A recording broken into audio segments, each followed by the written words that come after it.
분노를 인식하고 다스리라 라는 제목으로 나누겠습니다. 오늘 10계명 6계명 살인하지 말라입니다. 살인하지 말라는 계명은 짧은 한마디지만 이 안에 수많은 의미가 담겨 있습니다.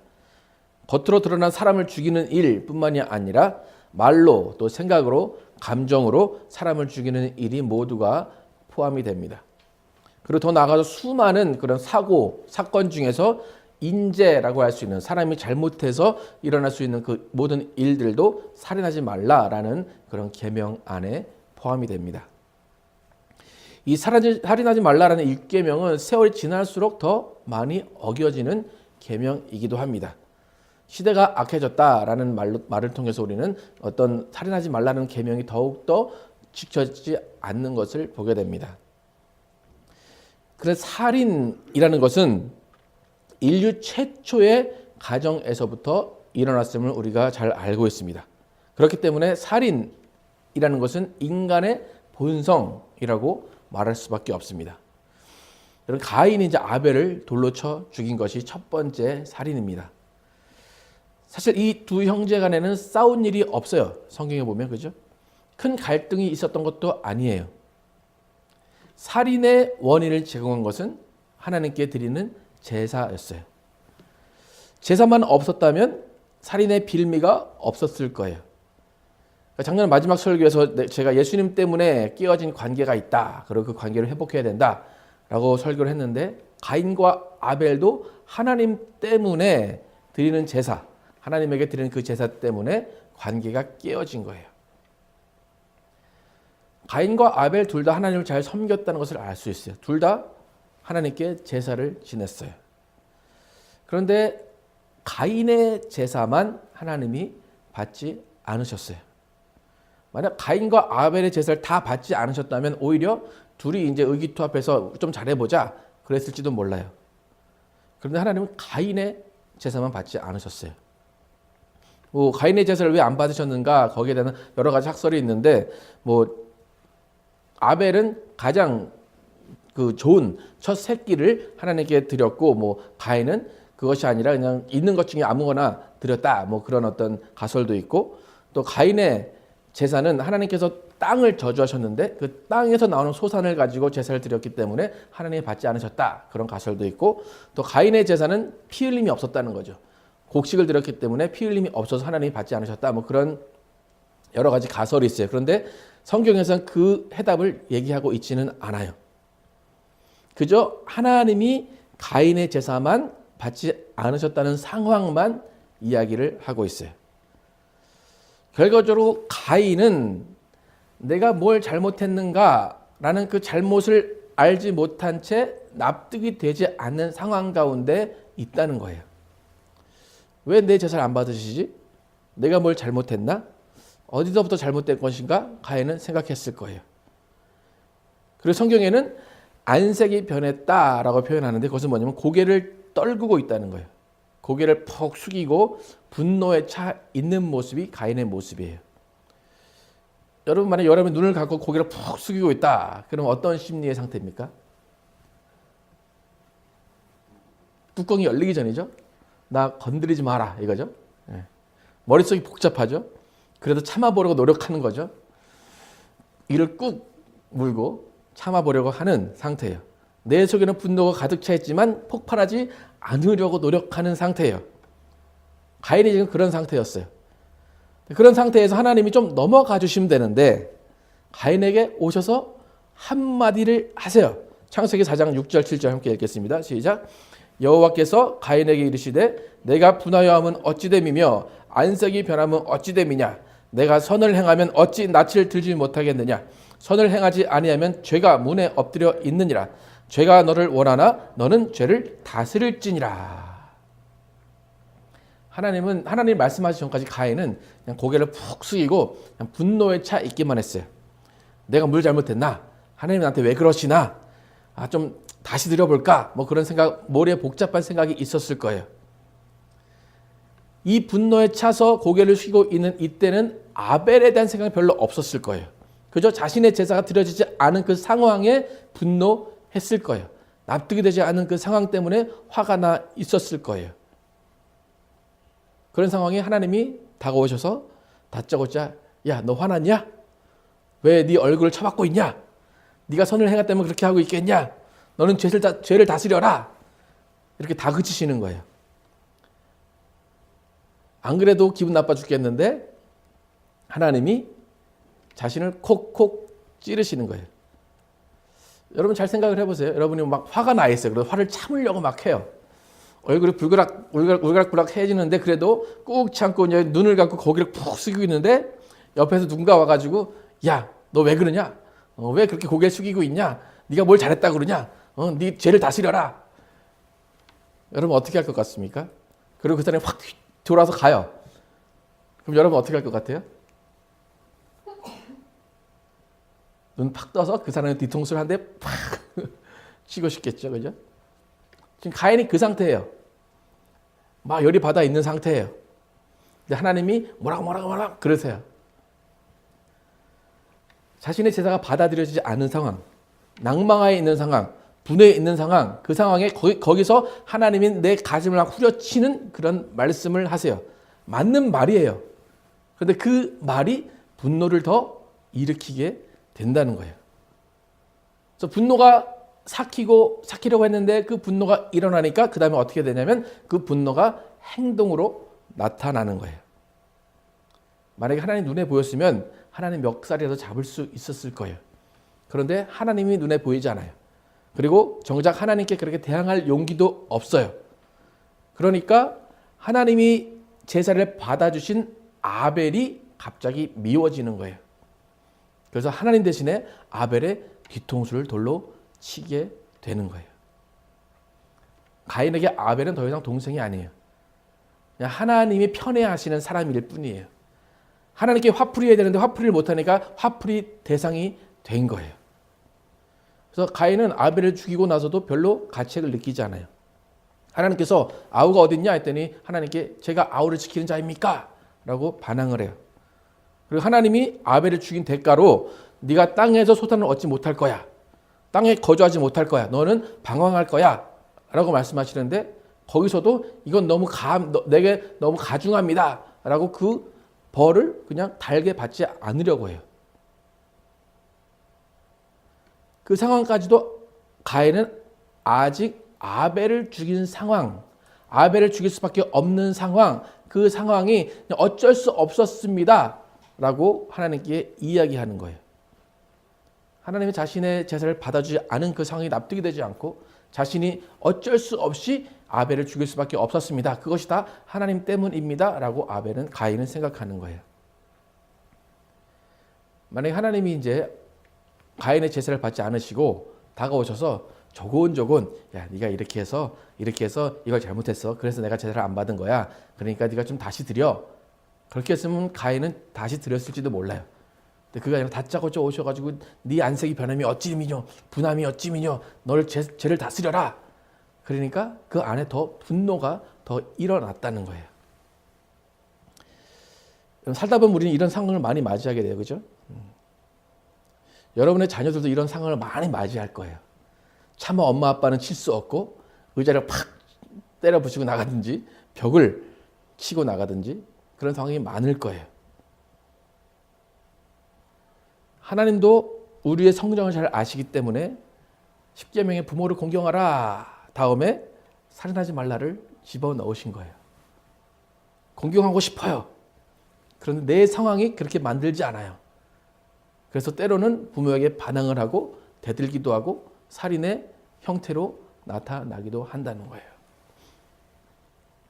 오늘 살인하지 말라라는 계명을 살펴보고 있는데 사실 이 살인하지 말라라는 계명을 살펴보기 위해서는 아벨의 경우와 같이 분노가 어떤 것인가, 분노를 어떻게 표출하는 것이고 분노가 어떠한 결과를 낳게 되는가를 우리가 먼저 잘 알아야 돼요. 하나님은 십계명에서 살인하지 말라 그렇게 간단하게 말씀하셨는데 예수님은 그 행동이 바로 일어나기 직전, 살인이 일어나기 직전에 우리가 갖고 있는 분노에 대해서 말씀을 하세요. 마태복음 5장 21절 22절 함께 읽겠습니다. 시작. 옛사람에게 말한 바 살인하지 말라. 누구든지 살인하면 심판을 받게 되리라 하였다는 것을 너희가 들었으나 나는 너희에게 이르노니 형제에게 노하는 자마다 심판을 받게 되고 형제를 대하여 나가라 하는 자는 공회에 잡혀가게 되고 미련한 놈이라 하는 자는 지옥불에 들어가게 되리라. 21절에는 이제 살인하지 말라는 계명이 있다. 그런데 나는 이렇게 이야기한다 하면서 형제에게 노하는 자마다 심판을 받게 된다. 그렇게 말씀하세요. 그러니까 살인이 일어나기 전 단계인 분노의 단계에서 예수님은 말씀을 하시는 거예요. 분노를 다스릴 줄 알아야지만 살인하지 않는 계명을 지킬 수 있다는 거예요. 분노는 나쁜 것이 아니에요. 하나님도 분노를 가지고 계세요. 분노는 하나님의 속성이에요.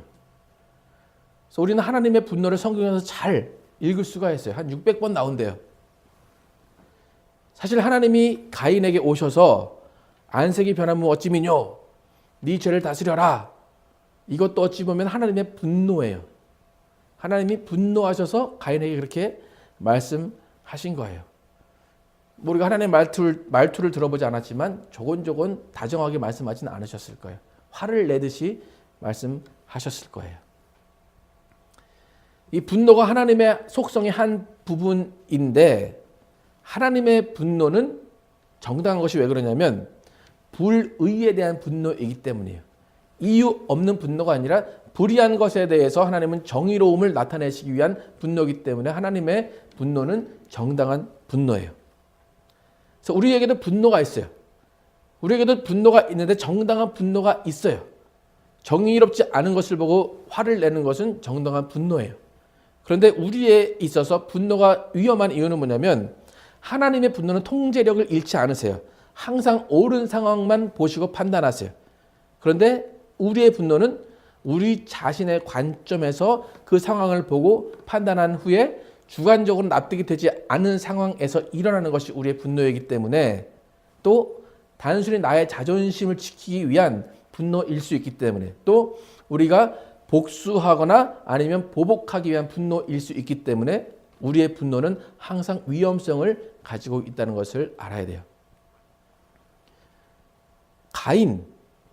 가인이 하나님의 분노 앞에서 자신의 상황을 돌아봐서 내가 잘못했구나 라고 깨달았으면 되는데 그것이 아니라 나는 그래도 잘못이 없다라고 생각했기 때문에 그 분노가 더 일어나서 행동으로 아벨을 죽이게 된 거예요. 심리 상담학자 게리 콜린스라는 사람이 쓴 책 크리스천 카운슬러라는 책에 보면 우리 안에 분노가 생겼을 때 우리는 세 가지로 분노를 표출한다 그래요. 첫 번째는 직접적인 공격성이에요. 이건 뭐냐면 자신에게 분노하게 한 대상이나 그 상황에 언어적으로 혹은 신체적으로 직접적인 공격을 가하면서 자신의 분노를 표출하는 거예요. 아까 말씀드린 대로 뭐 의자를 팍 부신다든지 아니면 어떤 사람을 때린다든지 죽인다든지 그런 거죠. 이렇게 하면 자신은 분노가 표출돼서 그 분노가 사그러질 것이다 라고 그런 분노를 표출하는 거예요. 그런데 자신의 분노가 표출되면 그것으로 인해서 후회할 일이 생기거나 아니면 관계에 손상이 온다거나 죄의식을 느끼게 된다거나 물건들을 파괴하면서 재산적인 손해를 갖게 되는 것이 직접적인 공격성이에요. 두 번째는 소극적 공격성이에요. 그러니까 대부분 많은 사람들이 소극적 공격성을 가지고 있는데 이건 뭐냐면 내 안에 분노가 있어요. 내 안에 화가 났어요. 그런데 직접적으로 표현하는 것이 아니에요. 자신의 불만을 표정으로 드러내요. 또 은근한 말투로 드러내요. 또 상대방 뒤에서 험담과 모함으로 자신의 공격성을 드러내는 것이 소극적이에요. 또 대부분 정기적인 모임에 참여하지 않는 것으로 자신의 분노를 표출해요. 또 그 모임을 떠나면서 어떤 직장이나 교회나 어떤 사회에 있는 그 소속된 그곳을 떠나면서 자신의 분노를 표출해요. 그러면서 뒤에서 나는 정당하다, 나는 이럴 수밖에 없다라는 핑계를 대고 거기에 대한 이유를 대면서 나는 분노를 표출하는 게 아니야 라고 말을 하지만 그것은 분노의 표출의 한 방식이라는 거예요. 세 번째는 방향이 바뀐 공격성이에요. 이것도 우리가 많이 행하는 그런 어떤 공격성 중에 하나예요. 뭐냐면 직장 상사에게 어떤 꾸지람을 듣고 화가 났어요. 근데 직장 상사에게는 바로 말을 못해요. 그리고 집에 와가지고 괜히 아내한테 남편한테 화를 내고 애들한테 화를 내는 것, 그것이 방향이 바뀐 공격성이에요. 마트에 물건 사러 갔어요. 그런데 이제 인플레이가 생기든지 해서 그 물건값이 올라갔어요. 그럼 물건값이 올라갔으면 물건한테 화를 내야 되는데 매니저한테 가가지고 왜 물건값이 올랐냐고 이제 그러는 것이 공격성이 방향이 바뀐 거예요. 우리는 분노를 표출하지 않는다. 나는 너무 착한 사람이다. 라고 생각하지만 다 분노를 표출하며 살고 있다는 거예요. 여러분, 가인이 분노를 표출한 건 어떤 상황인 것 같습니까? 뭐 복합적인 것 같긴 하지만 어떤 것이 가장 잘 맞는 것 같습니다. 세 가지 중에. 네? 3번 같죠? 하나님께 화가 났어요. 근데 하나님께 대항할 수 없기 때문에 방향을 바꿔서 아벨에게 공격성을 나타낸 거예요. 그래서 방향이 바뀐 공격성이 아벨에게 해당이 돼요. 그러니까 나는 화를 내지 않아. 그래도 여러분 안에는 분노가 다 있다는 거예요. 그리고 어떻게든지 분노를 다 표출해요. 대부분 말을 꼬아서 하는 그것도 여러분의 분노를 다 표출하는 거예요. 상대방이 막 약올러 하는, 막 화내하는 그걸 보기 위해서 말을 좀 꼬아서 하는 것도 다 분노를 표출하는 거예요. 하나님께서 또 예수님께서 이러한 분노가 살인의 시작점이다 라고 우리에게 경고하고 계세요. 분노할 수밖에 없고 분노를 표출할 수밖에 없는 우리지만 그 분노를 다스리라 라고 가인에게 말씀하신 것처럼 우리에게도 분노를 다스리라 그렇게 말씀을 하세요. 여러분, 분노를 어떻게 다스리십니까? 여러분에게 안에 분노가 막 쌓이고 화가 막 나면 여러분은 어떻게 분노를 다스리십니까? 바로 표출하십니까? 아니면 소극적으로 뒤에 가서 그렇게 하십니까? 아니면 다른 어떤 사람에게 방향을 바꿔서 공격을 하십니까? 그 모든 세 가지 방법을 우리가 하고 있는데 그것을 하기 전에 우리는 다스리는 방법을 알아야 된다는 거예요. 그래서 좀 아까 말씀드린 그 책에 이 분노를 다스리는 방법을 한 5가지로 이야기하는데 첫 번째 방법은 성령의 인도하심을 받는 거예요. 가장 이상적이고 가장 말이 안 되고 가장 어려운 거죠. 예. 성령과 교제하는 삶을 통해서 내가 나를 제어하는 것이 아니라 성령이 나를 제어하도록 하는 거예요. 그래서 이런 방법은 지속적인 간구를 통해서 지속적인 성령과 교제를 통해서 성령의 도우심을 구하면서 이루어져 가야 되는 거예요. 나의 정욕을 탐심을 십자가에 못 박고 하나님께서 주시는 그 마음, 그 믿음으로 훈련을 통해서 이루어지는 거예요. 그러니까 하루아침에 이루어지는 것이 아니라 훈련을 하는 거예요. 두 번째 방법은 될 수 있으면 분노를 야기시키는 사람, 그 상황을 피하는 거예요. 내가 저 사람 보면 화날 것 같아. 내가 이 상황에 있으면 내가 분노를 표출할 것 같아. 그럼 바로 떠나거나 바로 그 사람과 등지는 거예요. 그래서 이제 어떤 즉각적인 반응을 해야 될 것 같다라고 하면 30초 동안 생각을 하는 거예요. 내가 이렇게 하면 어떻게 될까? 이렇게 하면 어떻게 될까? 30초 동안 생각을 하는 거예요. 그리고 이제 상대방에게 반응할 때 우리는 직접적으로 상대방을 막 비난을 하잖아요. 근데 그 방법이 아니라 상대방을 비난하려는 말을 하려고 하다가 말을 어떻게 해야 되냐면 네가 그게 아니라 나는 이러이러해서 나는 지금 이러한 기분이야 라고 나는 이라는 말로 시작을 하면 조금이라도 그 상황이 누그러진다 그래요. 세 번째는 분노를 야기시키는 상황 또 사람에 대해서 재해석하는 거예요. 무슨 말인가 하면 다시 말하면 분노를 일으키는 상황, 분노를 일으키는 사람에 대해서 크게 의미를 부여하지 않는다는 거예요. 내가 분노가 일어나는 상황인데 뭐 그럴 수밖에 없었겠지. 내가 모르는 일이 있었겠지. 오해가 있었겠지. 라고 나 자신을 다스리는 거예요. 그러니까 스스로 상황이나 사람을 재해석하는 거예요. 그러니까 누군가 약속을 했는데 약속 시간에 누군가 늦었어요. 여러분 화가 나고 분노가 일어요. 그 상황에서 여러분은 어떻게 생각해야 돼요? 사고가 났겠지. 무슨 이유가 있었겠지. 그러면 여러분의 분노를 다스릴 수 있다 그래요. 네 번째 방법은 분노를 더 일어나게 하는 일을 막기 위해서 곱씹어 생각하거나 내적으로 되뇌이는 것을 하지 않도록 훈련하는 거예요. 그러니까 우리가 대부분 어떻게 생각합니까? 어떤 사람하고 좀 마찰이 있었어요. 근데 집에 왔어요. 집에 왔는데 여러분 생각을 해요. 내가 그 말을 못했네 내가. 이 말을 해줬어야 되는데. 내가 왜 그랬을까? 그죠? 다시 생각하니까 더 열받네. 그게 분노를 더 표출하게 하는 거예요. 그 상황 가운데 그냥 곱씹어 생각하지 않아야 돼요. 내적으로 되뇌이지 않아야지만 분노를 다스릴 수 있다는 거예요. 다섯 번째는 나의 분노를 믿을 만한 사람에게 고백하고 털어놔서 외부의 도움을 통해서 분노를 건설적인 목적으로 방향을 바꾸는 거예요. 때로는 세상 사람은 술을 먹으면서 그 분노를 풀기도 하지만 우리는 함께 진솔하게 나누는 그런 모임을 통해서 우리의 분노를 표출할 수 있고 우리의 분노를 이야기할 수 있어요. 그럼 분노라는 것을 하나님의 속성이다라고 우리는 반드시 이해해야 돼요. 그렇기 때문에 그 분노는 성령님이 통제하실 수 있다는 것도 우리는 인정을 해야 돼요. 그래서 우리가 분노할 수밖에 없는 그 상황 가운데 성령님 나를 도와주십시오라고 항상 우리는 기도하고 성령님께 간구하면서 훈련을 받아야 돼요. 이렇게 게리 콜린스가 쭉 이론적인 방법을 설명을 했어요. 그런데 이론적인 방법도 좋아요.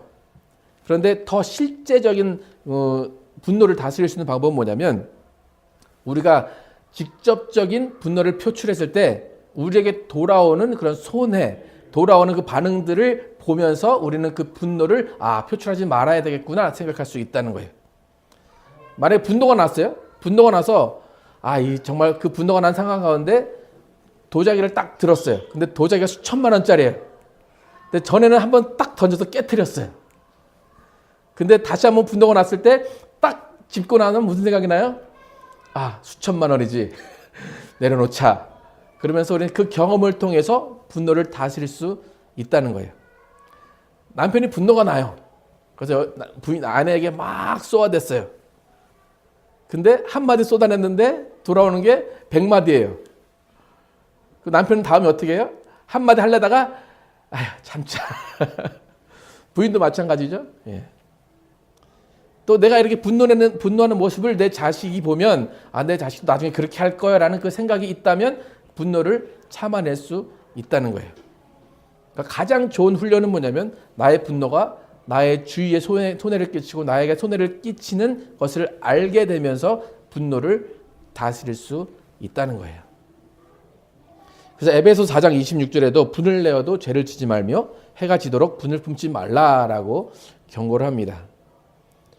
결국 분을 품고 있으면 죄를 짓게 된다는 거예요. 분을 품고 하루 종일 살다 보면 나에게 이익이 되는 것이 없다는 것을 알게 된다는 거예요. 그렇기 때문에 분을 품지 말라라고 경고해요. 가인이 분을 품었어요. 또 하나님이 자신에게 뭐라 하셔서 분이 표출됐어요. 근데 그것을 통해서 자신이 하나님으로부터 징벌을 받아요. 그리고 그 징벌을 때문에 자신이 또 죽임을 당할 거라는 걸 또 기억하고 그 상황 가운데 후회를 했을 거라는 거예요. 하나님은 우리에게 분노를 표출하면서 그 분노의 표출로 살인까지 가지 말라라고 말씀을 하십니다. 여러분, 분노는 우리에게 도움이 될 것이 하나도 없어요. 모든 관계를 단절시켜요. 후회를 만들어요. 죄책감이 들게 해요. 또 돌이킬 수 없는 일들을 만들어낸다는 거예요.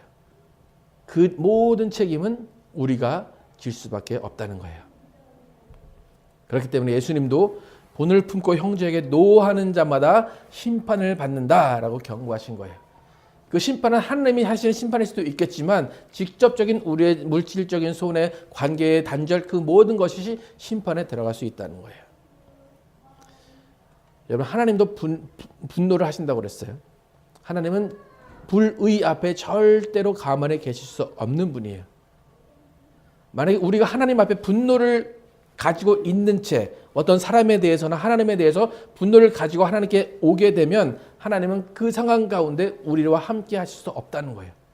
그 불의를 보시고 하나님이 우리를 기뻐하실 수 없다는 거예요. 그때는 하나님은 의로운 재판관의 역할을 하실 수밖에 없다는 거예요. 그 의로운 재판관으로서 우리에게 그 분노의 책임을 물으실 수도 있다는 거예요. 살인하지 말라. 이 계명을 지키기 위해서 우리가 어떻게 분노를 다스려야 되는지 우리가 잘 생각해 보시기 바랍니다. 아까 전에 게리 콜린스가 첫 번째로 말한 성령을 의지하라. 가장 좋은 방법이에요. 성경은 어떻게 말하고 있는지 갈라디아서 5장 22절에서 26절 함께 읽겠습니다. 시작. 오직 성령의 열매는 사랑과 희락과 화평과 오래 참음과 자비와 양성과 충성과 온유와 절제니 이 같은 것을 금지할 법이 없느니라. 그리스도 예수의 사람들은 육체와 함께 그 정욕과 탐심을 십자가에 못 박았느니라. 만일 우리가 성령으로 살면 또한 성령으로 행할지니 헛된 영광을 구하여 서로 노엽게 하거나 서로 투기하지 말지니라. 예. 성령의 열매를 얘기하면서 5절에 헛된 영광을 구하여 서로 노엽게 하지 말라. 예. 성령의 열매가 필요한 것은 서로 노엽게 하지 말기 위해서 필요한 것도 있다는 거예요. 이렇게 성령의 열매를 통해서 성령께서 우리를 다스리도록 해야 돼요. 성령께서 우리를 주장하시고 우리 안에 일어나는 분노를 다스릴 수 있는 능력을 주시도록 우리는 기도하고 그 앞에서 훈련을 받아야 된다는 거예요. 그래서 그 훈련을 통해서 우리는 주님 앞에서 나를 죽이지 않아야 되고 남을 죽이지 않는 살아내지 말라라는 그 계명을 지켜 나가야 한다는 거예요. 그럼 어떻습니까? 이제 분노, 일어날 수밖에 없는 분노 좀 다스릴 수 있겠습니까? 세상의 학자들이 말하는 그 방법도 있고 성령을 의지하는 방법도 있고 분노는 우리에게 절대로 좋은 이익을 남기지 않는다는 것을 기억하시고 여러분이 하나님 앞에 겸손하게 무릎 꿇으면서 분노가 나는 상황 가운데서도 정말 하나님을 경험할 수 있고 성령의 도우심을 경험할 수 있는 여러분과 제가 되기를 예수 이름으로 축원합니다.